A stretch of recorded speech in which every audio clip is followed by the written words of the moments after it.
We all know about Sigmund Freud, the Austrian neurologist who was literally the founder of psychoanalysis. But what exactly is it is, and what do we make of it? What do we mean by this? There is, interestingly, quite a bit of literature on psychoanalysis, and a lot of it is written by Sigmund Freud himself.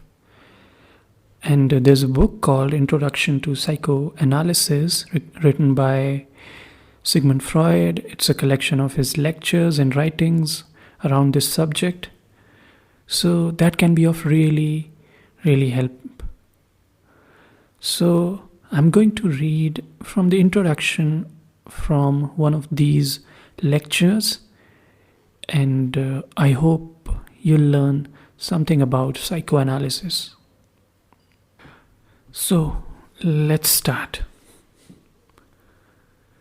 I do not know how familiar some of you may be, either from your reading or from hearsay, with psychoanalysis.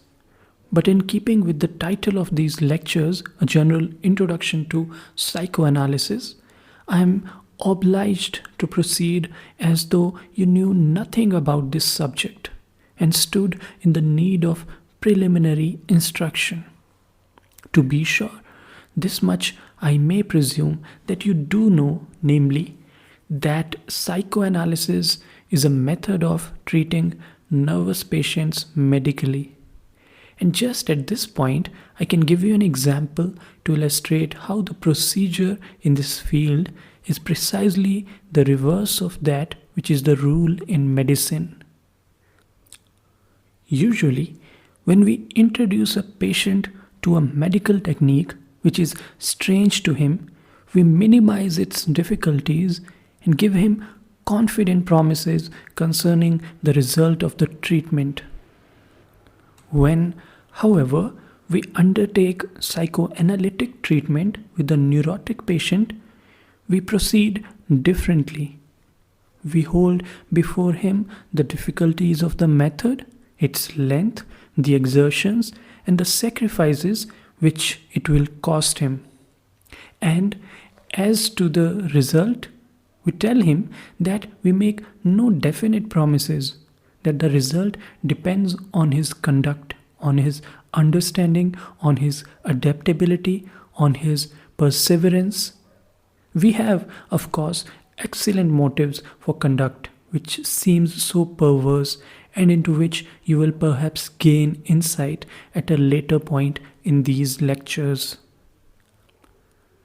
Do not be offended, therefore, if for the present I treat you as I treat these neurotic patients.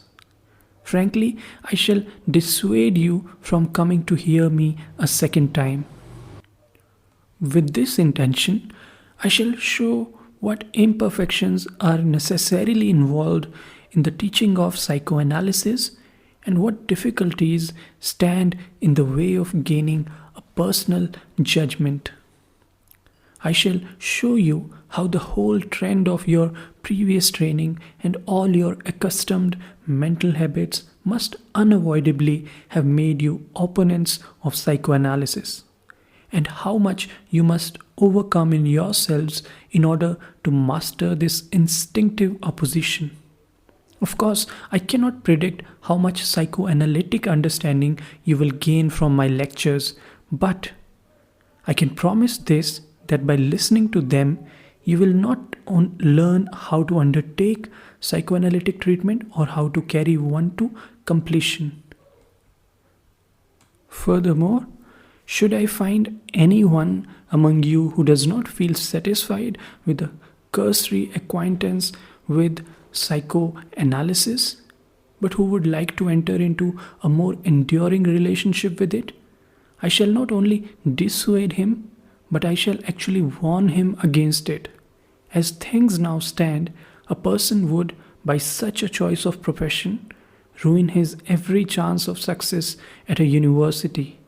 And if he goes out in the world as a practicing physician, he will find himself in a society which does not understand his aims, which regards him with suspicion and hostility, and which turns loose upon him all the malicious spirits which lurk within it.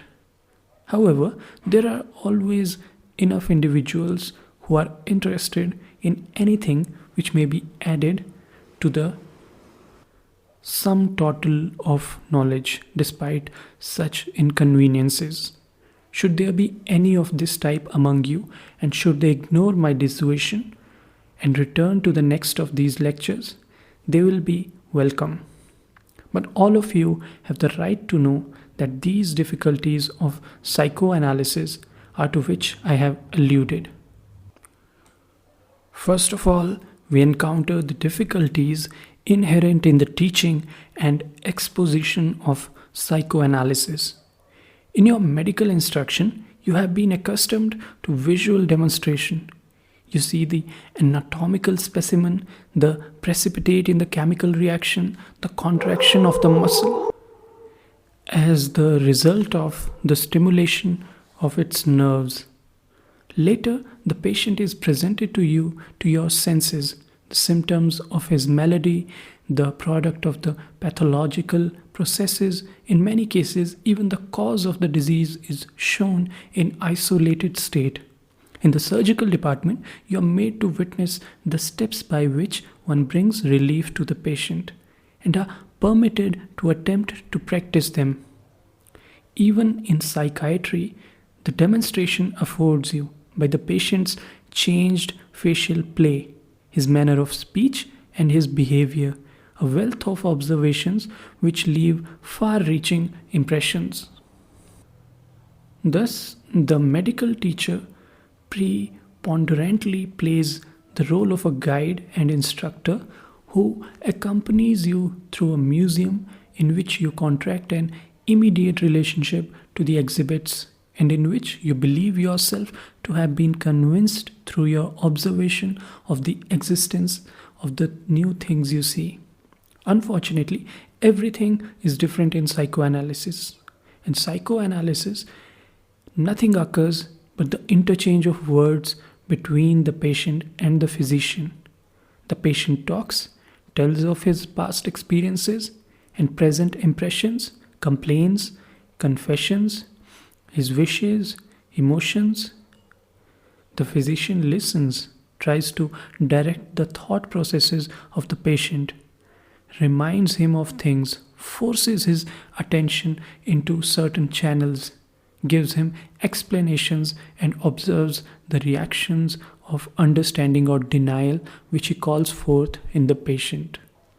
The uneducated relatives of our patients, persons who are impressed only by the visible and tangible, preferably by such procedure as one sees in the moving picture theaters, never miss an opportunity of voicing their skepticism as to how can do anything for the malady through mere talk. Such thinking, of course, is as short-sighted as it is inconsistent. For these are the very persons who know with such certainty that the patients merely imagine their symptoms.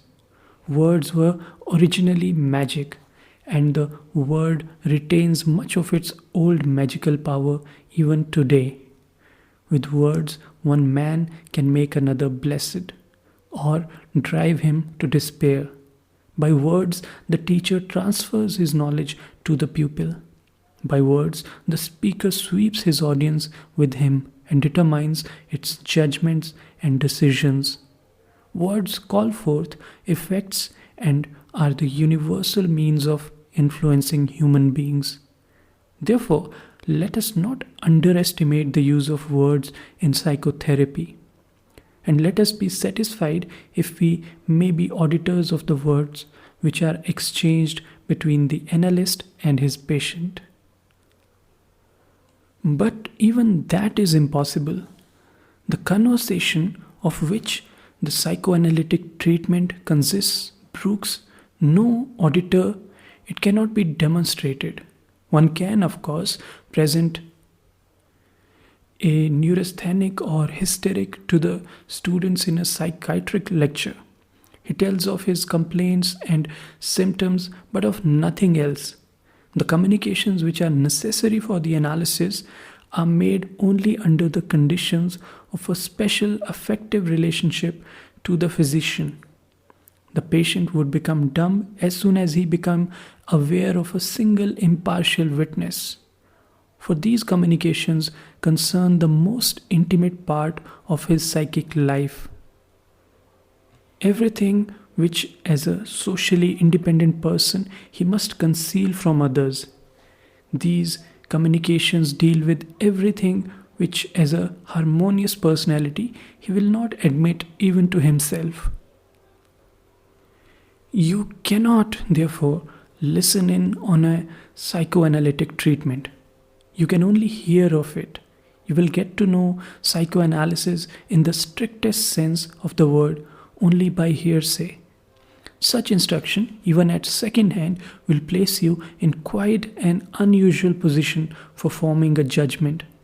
For it is obvious that everything depends on the faith you are able to put in the instructor. Imagine that you are not attending a psychiatric but an historical lecture, and that the lecturer is telling you about the life and martial deeds of Alexander the Great.